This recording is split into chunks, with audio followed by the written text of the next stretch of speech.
Hi hello नमस्कार मैत्रिणींनो, आजच्या मिनी ब्लॉगमध्ये तुमचं स्वागत करत आहे। आजच्या या व्हिडिओमध्ये मला कटिंग आणि स्टिचिंग दोन्ही केलेले आहेत। हे 3 ब्लाउज आहेत नॉर्मल, हे कट करायचे आहेत आणि त्याच्यासोबत एक अस्तरचं आहे, अस्तरचेच आहेत हे सर्व। हे पण एक अस्तरचं ब्लाउज आहे, याच्यामध्ये आपल्याला हे टाकायचं आहे, साडीतलं पीस काढायचं राहिलेलं आहे। तर सध्या मी हे पूर्ण अस्तर आधी कट करून घेतलेले आहेत। अस्तरवर पूर्ण मार्किंग वगैरे करून घेतले। तिथे एक ब्लाउजला भाऊज आहे, तिकडे हुक लावत होती। दोघं मिळून जसं काम झालं तसं ॲडजस्ट करता। अजून एखादी बाई ठेवलेली आहे, ती बाई जरा असं जास्त येत नाही, कधी आलं तर येते नाही तर नाही असं आहे।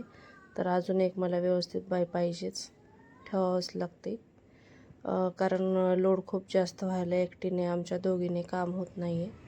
आता हे ब्लाऊज पूर्ण कटिंग केले, एक स्टिचिंगला घेतलेलं पण आहे भाऊजाईने। त्याच्यानंतर एक ड्रेस कट केले, सलवार आणि टॉप होता।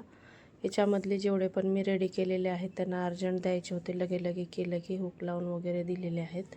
आता इथं लाईट गेली होती म्हणून वेळ वेस्ट करण्यापेक्षा म्हणून मी ते हुक लावत होते। ते आम्हाला ब्लाऊज जे कट केलेले आहे ते स्टिच करायचे ते। लाईट गेलेली होती तर तेवढे ब्लाऊज आधी कट केलेले, त्याच्यातले एक त्यांनी एक मी रेडी केलेला आहे। आता याच्यामध्ये हे 2 ब्लाऊज राहिलेले आहेत कट करायचे।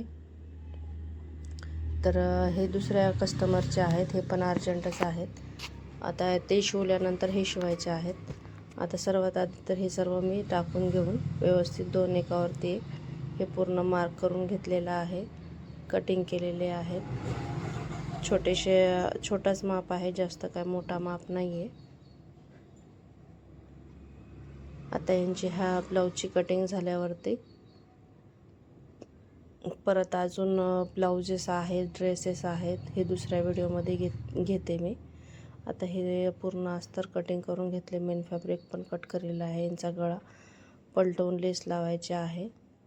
तर हे 2 रेडी करायचे आहेत। आजच्या दिवसभरात जेवढे बी स्टिचिंग केलेले आहेत लगे शिवले की गेलेले आहेत। हे एक ब्लाऊज ते 4 ब्लाऊज आवतलं, एक ब्लाऊज त्याचे हुक वगैरे राहिल्याने ते ठेवलेले होते आणि बाकी ब्लाऊज सर्व गेलेले आहेत।